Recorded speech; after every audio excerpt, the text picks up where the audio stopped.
Approchez-vous, Néron.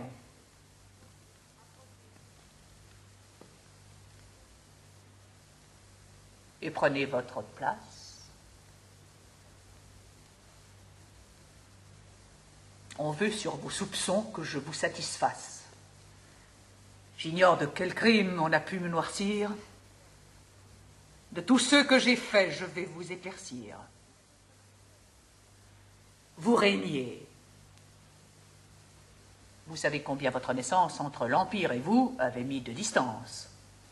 Les droits de mes aïeux que Rome a consacrés étaient même, sans moi, d'inutiles degrés.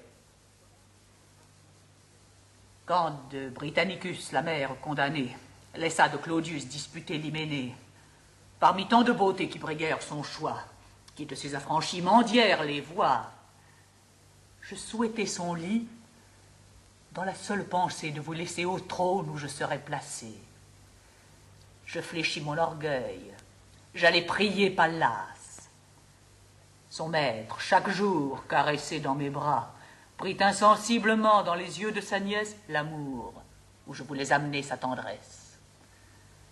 Mais ce lien du sang qui nous joignait tous deux écartait Claudius d'un lit incestueux. Il n'osait épouser la fille de son frère.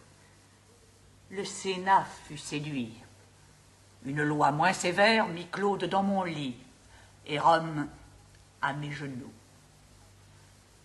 C'était beaucoup pour moi. Ce n'était rien pour vous. Je vous fis sur mes pas entrer dans sa famille. Je vous nommai son gendre, et vous donnai sa fille. Silanus, qui l'aimait, s'en vit abandonner, et marqua de son sang ce jour infortuné. Ce n'était rien encore. Eussiez-vous pu prétendre qu'un jour Claude, à son fils, dût préférer son gendre? De ce même Pallas, j'implorai le secours, Claude vous adopta, vaincu par ses discours, vous appela Néron, et du pouvoir suprême voulut avant le temps vous faire par lui-même. C'est alors que, chacun rappelant le passé, découvrit mon dessein, déjà trop avancé, que de Britannicus la disgrâce future, des amis de son père excita le murmure.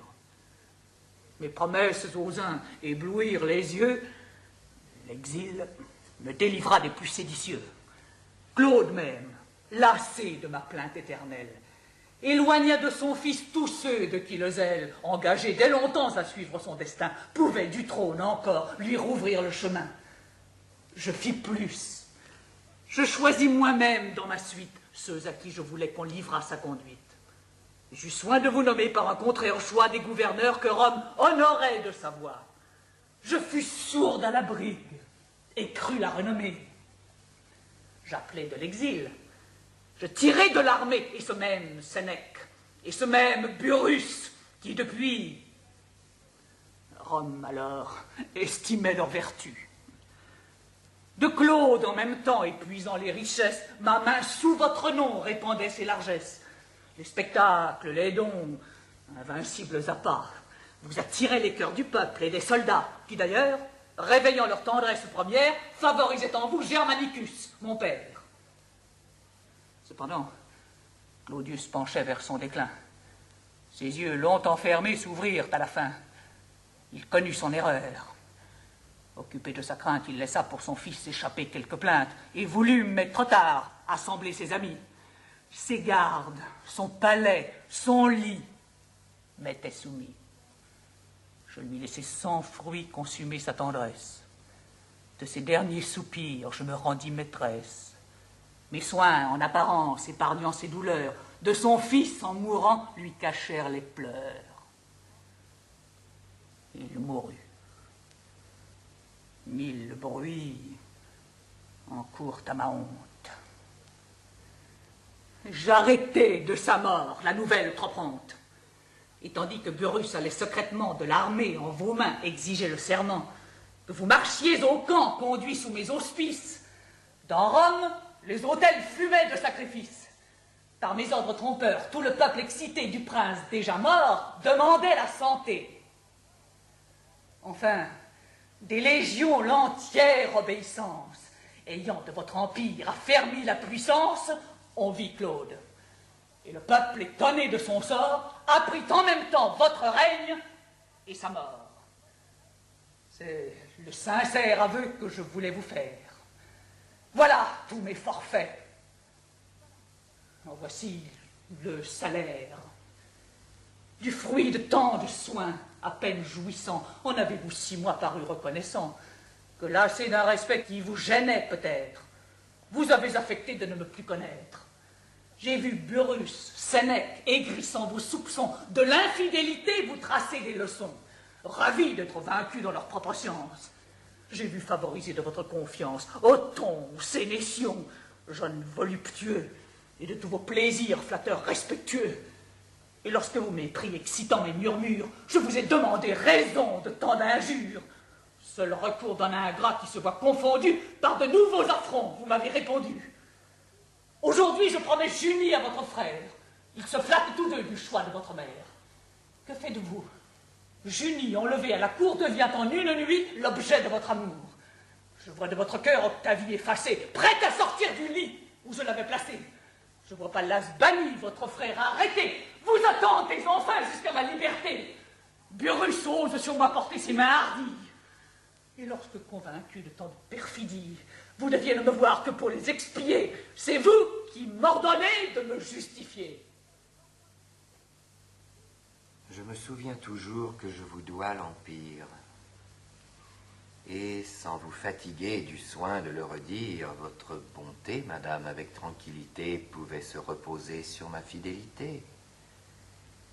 Aussi bien ces soupçons, ces plaintes assidues ont fait croire à tous ceux qui les ont entendus que jadis, j'ose ici vous le dire entre nous, vous n'aviez, sous mon nom, travaillé que pour vous.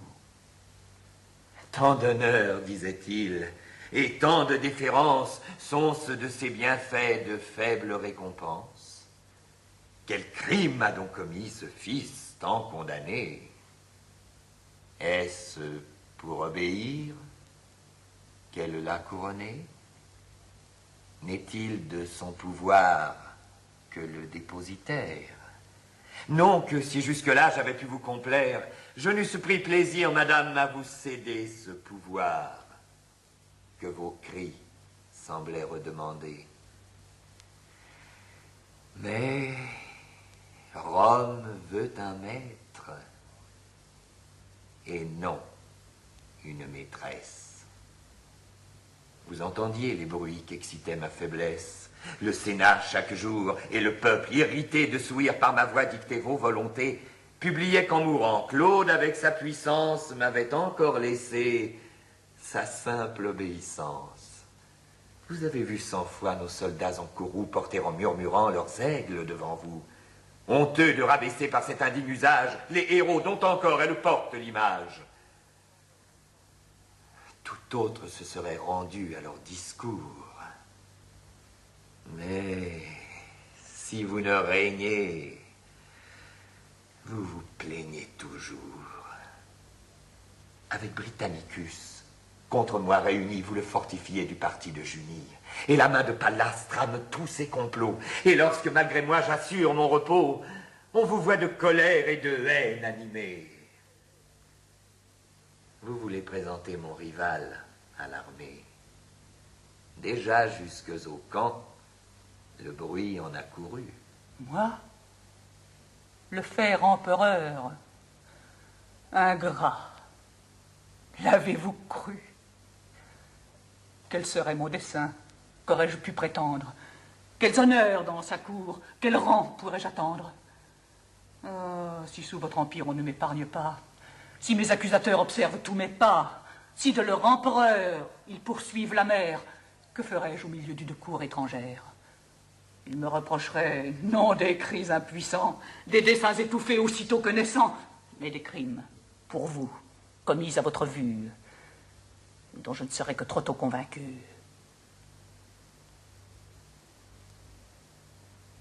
Vous ne me trompez point. Je vois tous vos détours. Vous êtes un ingrat. Vous le fûtes toujours, dès vos plus jeunes ans. Mes soins et mes tendresses n'ont arraché de vous que de feintes caresses. Rien ne vous a pu vaincre. Et votre dureté aurait dû, dans son cours, arrêter ma bonté. Que je suis malheureuse. Et par quelle infortune faut-il que tous mes soins me rendent importune? Je n'ai qu'un fils. Ô ciel qui m'entends aujourd'hui, t'ai-je fait quelques vœux qui ne fussent pour lui? Remords, craintes, périls, rien ne m'a retenu. J'ai vaincu ses mépris, j'ai détourné ma vue des malheurs qui dès lors me furent annoncés. J'ai fait ce que j'ai pu. Pour régner, c'est assez. Avec ma liberté que vous m'avez ravie, si vous le souhaitez, prenez encore ma vie. Pourvu que par ma mort, tout le peuple irrité ne vous ravisse pas ce qui m'a tant coûté. Eh bien donc, prononcez. Que voulez-vous qu'on fasse? De mes accusateurs, qu'on punisse l'audace. Que de Britannicus, on calme le courroux. Que Junie, à son choix, puisse prendre un époux. Qu'ils soient libres tous deux. Et que Pallas demeure. Que vous me permettiez de vous voir à toute heure. Que ce même Burrus qui nous vient d'écouter, à votre porte enfin, n'ose plus m'arrêter. Oui, madame. Je veux que ma reconnaissance, désormais dans les cœurs, grave votre puissance. Et je bénis déjà cette heureuse froideur qui de notre amitié va rallumer l'ardeur. Quoique Pallas ait fait, il suffit. Je l'oublie. Avec Britannicus, je me réconcilie.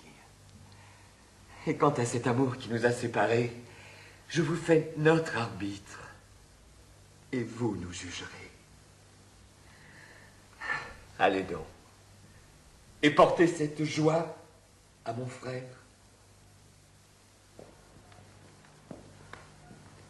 Garde!